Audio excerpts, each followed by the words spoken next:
Y cuando dices que querías ser cronista deportivo, ¿qué edad tenías cuando dijiste voy a narrar, voy a estar conduciendo programas? ¿Y a quién veías que decías quiero ser como él?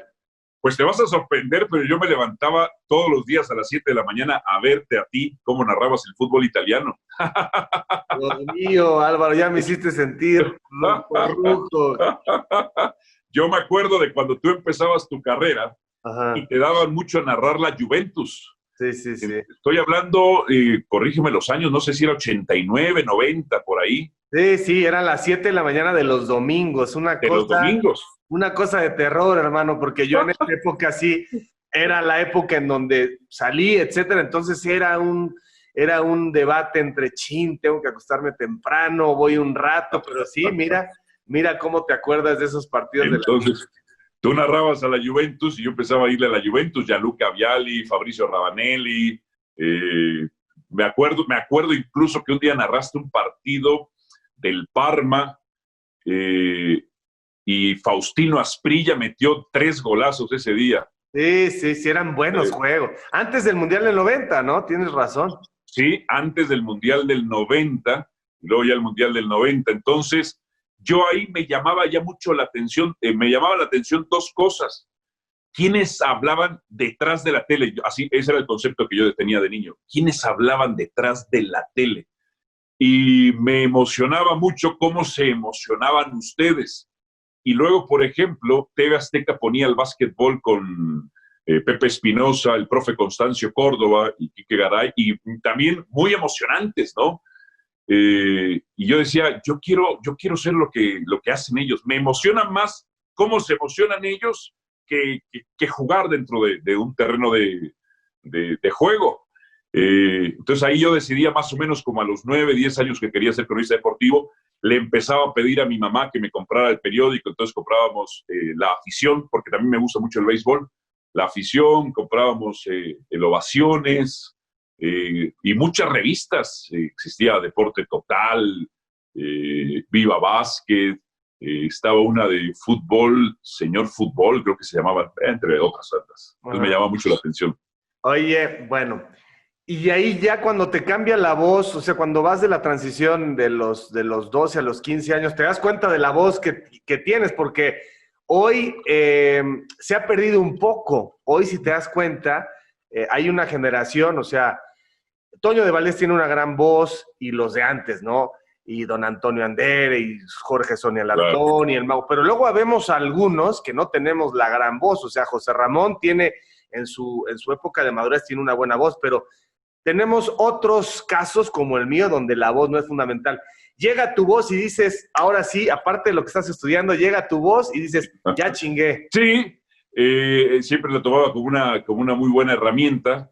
Empezaba yo a narrar las cáscaras de videojuegos, sobre todo recuerdo en las épocas del verano, que es cuando es la época de lluvias y no puedes salir a jugar tan fácilmente, pues jugábamos el Nintendo, el Super Nintendo, y en los partidos de fútbol yo me ponía a narrar inconscientemente, pero mis amigos del barrio ya me escuchaban, y entonces cuando en algún momento me callaba, me decían, órale cabrón, ¿no vas a narrar? Órale, dale. Entonces yo ya me ponía a narrar, y ahí yo ya tenía, ya sabía yo a los 12 años que tenía una voz bastante diferente. De hecho, mi mamá cuando salía a buscarme para que regresara al departamento a comer, se iba guiando por mi voz donde me encontraba yo. Y entonces decía, Alvarito, a comer. Ah, ya voy, ma. Ah, pues ya regresaba. Y en las unidades habitacionales es mucho de gritarnos o de chiflarnos con cosas muy de códigos de clanes. Entonces, por ejemplo, yo iba a buscar a mis compañeros y era, pues ya sabían, ya salían, ya se asomaban, ¿no? O gritábamos, ¡Roberto! Entonces ya bajaba un compañero que se llamaba, le decíamos el Schuster, porque se parecía a Bert Schuster.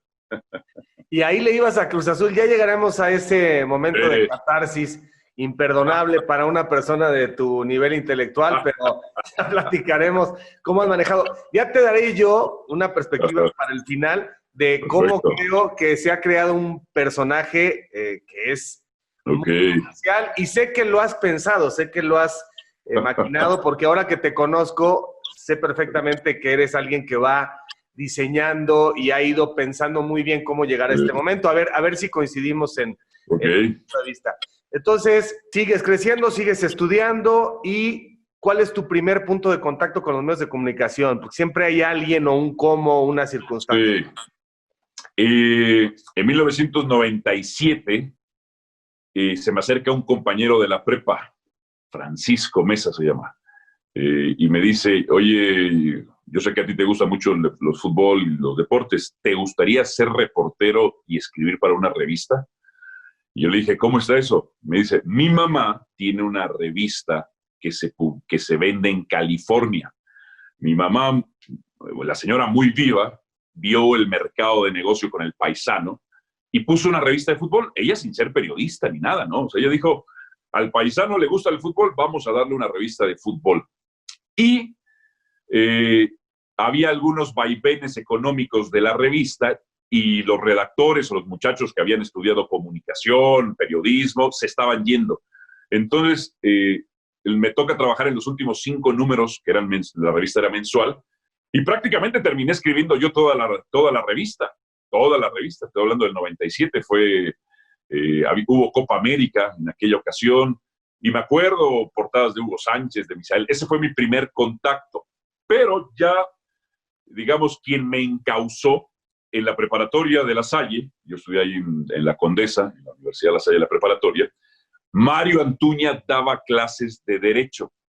Inolvidable, mi querido Mario, no sabes cómo nos queremos, tipazazazo, con un idioma espectacularmente cuidado por parte de Mario, el lenguaje, ¿no? Era un alma vieja, yo creo que debió haber sido, no sé cuántos años tenga ahorita, debe tener como unos 60, pero debió haber nacido en principios de siglo, para que en los 40 anduviera ahí en los lugares de la Ciudad de México más exóticos. Entonces... me dice un compañero, fíjate que ahí hay un narrador de boxeo. Yo, ¿quién? Mario Antuña. Ah, sí, lo he escuchado con Roberto Sosa, alguna vez lo escuché con el doctor Morales o con Toño Andere. Me dice, pues ve con él, que te dé un consejo. Me dice este cuate, pues ahí voy con Mario Antuña. Y Mario, o esa plática con Mario es un parteaguas en mi carrera, porque me dice, ¿cuántos años tienes? Yo le digo, tengo 17 años. Ok, me dice, ya vas tarde, debiste empezar ayer. Y yo así, ¿cómo?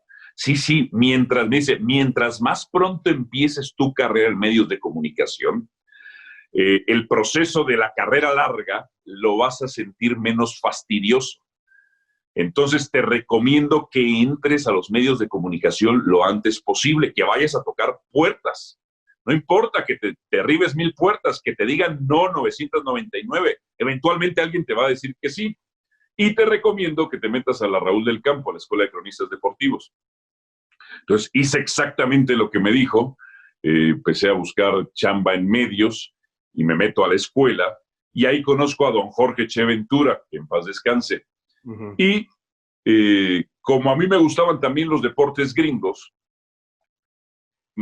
a él lo nombran una vez más subdirector de la afición y me dice, hijo, ¿te gustaría trabajar en un periódico? Y los periódicos no eran glamorosos. Regularmente todo el mundo en la escuela quiere trabajar en televisión, pero obviamente ya estaban estas frases, ya los maestros, y qué bueno que nos daban nos aterrizaban, nos decían, claro, tú quieres estar que Orbañanos te llame directamente y estar al lado de Orbañanos. Era la época final de Orbañanos. Orbañanos estaba muy fuerte, finales de los 90 en Televisa. Ajá. Entonces era como la figura de contrapeso con José Ramón. Claro, tú quieres estar directamente con José Ramón. No, aquí se empieza desde abajo. Y yo me di cuenta que había que aprovechar las oportunidades y el consejo de Mario Antúñez, métete a un medio. Y cuando viene la oportunidad a los pocos meses en la Raúl del Campo con el Che Ventura de meterme al periódico La Afición, digo, adelante. Entonces, en septiembre del 99, a los 19 años, ingreso yo al periódico La Afición y fue una gran decisión porque, aunque no es glamuroso como la televisión, los periódicos te dan mucha estructura mental, mucha estructura, desde lo más básico, cómo se escribe una nota, cuál es la diferencia entre una nota. Yo no había ingresado todavía a la universidad, a la Facultad de Ciencias Políticas y Sociales. Yo había empezado ya en el periódico a aprender de periodismo, en la práctica, ¿no? Y con gente que se hizo también de la misma manera.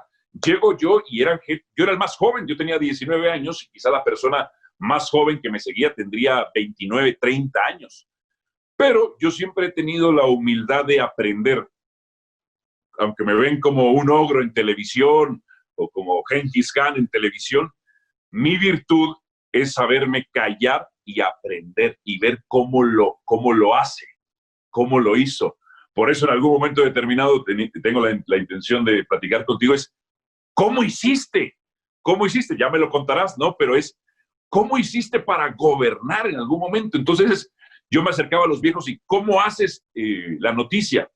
Y no había el concepto entre ellos de la pirámide invertida, ¿no? Ellos decían, lo más importante, primer párrafo, punto.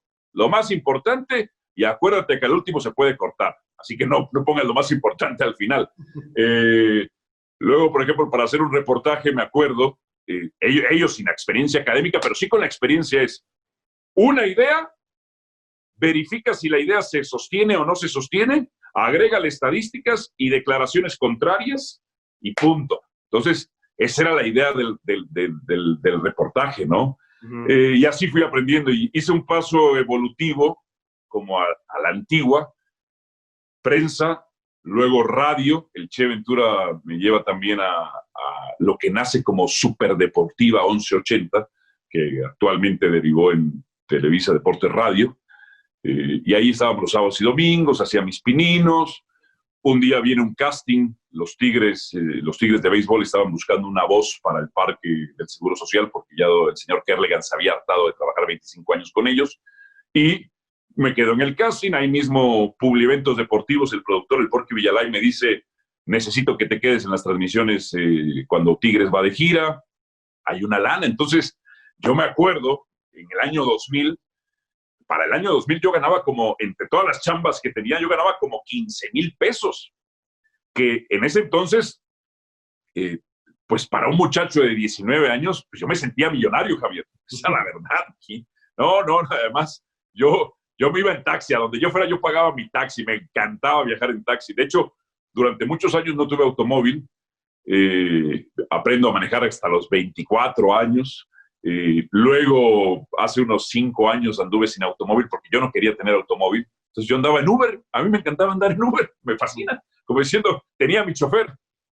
Así que, camaradas, por favor, no dejen de seguirme a través de todas mis redes, de suscribirse a mi canal, dale a la campanita, dale like. No te olvides de dejarme tus comentarios. Yo mismo estaré respondiendo. Cambio y fuera, camaradas.